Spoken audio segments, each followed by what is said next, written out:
Firstly, it depends who's defining the caring. So I think a lot of organisations might feel they're quite caring, but actually when you look at them more closely, they're not particularly.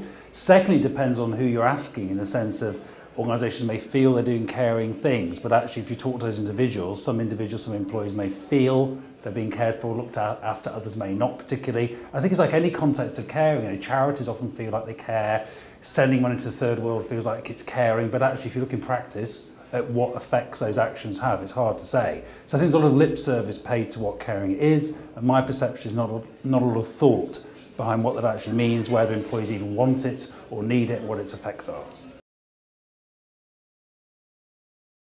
So the role and significance of employee engagement, I think at the moment in particular, I personally right now would characterise its role as a management fad.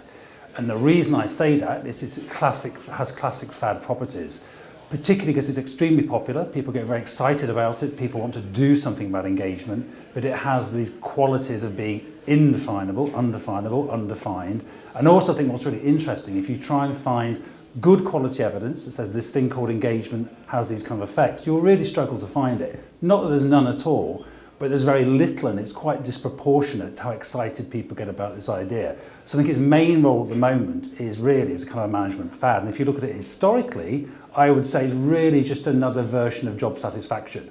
And indeed, if you look at the correlations between some measures of engagement and some measures of job satisfaction, they are incredibly high. They're kind of measuring the same thing. So people are getting quite excited about this new idea, which on closer inspection, at least for now, given the evidence we have, doesn't seem to be so new or so different.